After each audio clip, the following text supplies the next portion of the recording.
সারা দেশে উপজেলা স্বাস্থ্য কমপ্লেক্সগুলোতে বিভিন্ন পদে জনবল ঘাটতি 25,000। হাতে গোনা কয়েকটি ল্যাব টেস্ট হয়, এক্স-রে হয় না 101টি হাসপাতালে। আল্ট্রাসোনোগ্রাফি বন্ধ 200 উপজেলায়, তালাবদ্ধ বেশিরভাগ অপারেশন থিয়েটারই। এই হলো সারা দেশে উপজেলা স্বাস্থ্য কমপ্লেক্স স্বাস্থ্যসেবার চিত্র। ফলাফল, রোগীরা ছুটছেন প্রাইভেট হাসপাতালে। উপজেলা স্বাস্থ্য কমপ্লেক্সগুলোর কেন এই বেহাল দশা, সেই প্রশ্নের উত্তর খুঁজাচ্ছেন সহকর্মী হাসান মিসবা। ছবি তুলেছেন জিহাদ ইসলাম। AKS অর্জন করল গিনেস ওয়ার্ল্ড রেকর্ডস। AKS যশোরের অভয়নগর স্বাস্থ্য কমপ্লেক্স 50 শয্যার হাসপাতালে রোগী ভর্তি 70 জন, তাই অনেককে চিকিৎসা নিতে হচ্ছে মেঝেতে শুয়ে। 4 বছর আগে পরিত্যক্ত ঘোষণা করা ভবনেই প্যাথোলজি টেস্ট, ছোট্ট একটি কক্ষ, পরীক্ষা হয় মাত্র 19টি। প্রাথমিক কিংবা জরুরি অনেক পরীক্ষায় হয় না এখানে। এই হাসপাতালে আল্ট্রাসোনোগ্রাফি হয় না, অনেক পুরনো অ্যানালগ মেশিনে হয় এক্স-রে। অ্যানেস্থেশিয়ার চিকিৎসক না থাকায় নিয়মিত হয় না অপারেশনও। জরুরি বিভাগে বেশ ভিড়। MBBS ডাক্তার নয়, রোগী দেখছেন স্বাস্থ্য সহকারী শোভন শাহরিয়ার হান্নান। ঘণ্টাখানিক পরে হাসপাতালের বাইরে বেসরকারি ফয়সাল ডায়াগনস্টিকে গিয়ে দেখা যায় অফিস সময়ে সেখানে রোগী দেখছেন তিনি। প্রেসক্রিপশনে তার নামের আগে লেখা ডাক্তার। এখন কত বাজে? 12টার সময় আপনি প্রাইভেট চেম্বারে কেন? আমার রোস্টার ডিউটি 11:30 পর্যন্ত ছিল, আমি সেটা শেষ করে তারপরে। কখনোই না, আপনি সকাল 7:00 থাকলে আপনার ডিউটি থাকবে 2:30 পর্যন্ত। আপনি অফিস টাইমে প্রাইভেট চেম্বারে কেন? একটা ভুল হয়েছে। সারা দেশে উপজেলা স্বাস্থ্য কমপ্লেক্স 433টি। সব উপজেলায় এক্স-রে, আল্ট্রাসোনোগ্রাফি ও ইসিজি হয় না। যন্ত্র না থাকা বা অচল থাকায় 101 হাসপাতালেই হয় না এক্স-রে। মাত্র 237টি উপজেলায় হয় আল্ট্রাসোনোগ্রাফি। আর নানা সংকটে 70 উপজেলা হাসপাতালে হয় না ইসিজি। 80 উপজেলায় চলে না অপারেশন থিয়েটার। অলস পড়ে আছে কোটি কোটি টাকার যন্ত্রপাতি। আমরা অনেক গরিব মানুষ, আমাদের মধ্যে এখানে পরীক্ষা যদি হতো আমরা খুব ভালো পেতাম। আলট্রা নাই, বাইরে থেকে গরিব প্রাইভেট যেগুলো আপনার ডায়াগনোসিস সেন্টার আছে ওখান থেকে আমাদের করা হয়। মনে করেন এনে একটা ডেলিভারি রুগী মরে গেল, তা এসে ওই ডাক্তার আসে, আইসারও ঝাড়ি দেয়। কালকে এত পরিমাণে পেটে ব্যথা হচ্ছে, ওনার ডাকতে গেছে, ওনার কোনো গিরাজ নেই, কতক্ষণ পরে যে আসলো। 400-500 টাকার ভিতরে রক্ত টেস্ট, প্রস্রাব টেস্ট এগুলো এখানে হয়, আর বাদ বাকি বড় যেগুলো লাগে সেগুলো সব বাইরে থেকে করানো লাগে। তবে সবচেয়ে বড় সংকট জনবল ঘাটতি। 69,000-এর মধ্যে 25,000 পদই খালি।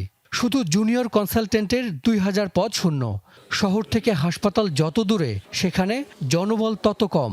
আমরাও খানিকটা বিব্রত, সত্যি কথা যা, কারণ আমার এত বড় একটা প্রতিষ্ঠানে আমার এত রোগীর আনাগোনা হচ্ছে, আমি সব টেস্ট করতে পারছি না। হেলথ কমপ্লেক্সের যে ইনফ্রাস্ট্রাকচার আছে, এটা যদি ফুলফিল থাকতো, যে পরিপূর্ণভাবে থাকতো, আমার মনে হয় 80% রেফারেল রোগী কমে যেত। বর্তমান যে স্ট্রাকচারগুলো আছে সেটা যদি ফুল ফ্লেজেড, এটা যদি 100% আমরা ফাংশনিং করতে পারি, আমি মনে করি যে 80% মানুষকে আর মানে সেকেন্ডারি লেভেলে যেতে হবে না।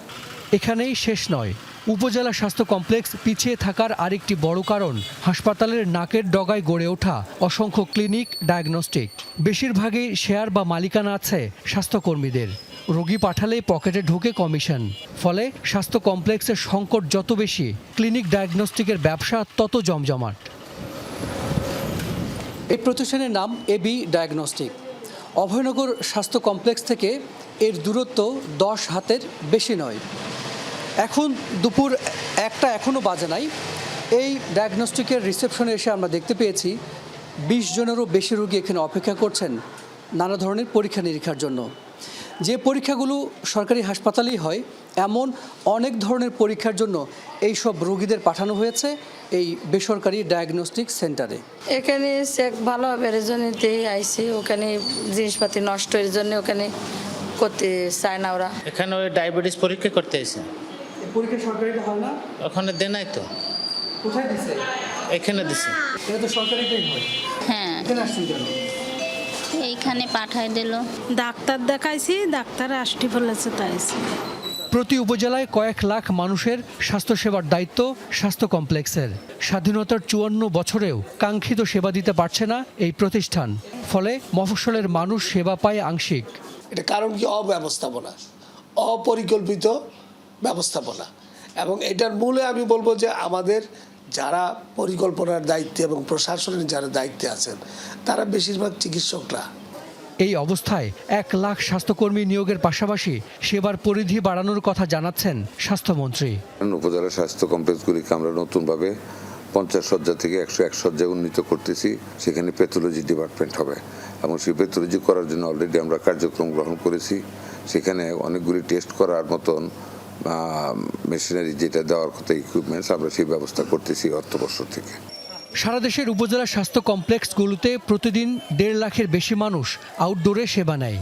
হাসপাতালের শয্যা 20,876টি, তবে রোগী ভর্তি থাকে 22,000-এর বেশি। হাসান মিসবাহ, যমুনা নিউজ, ঢাকা।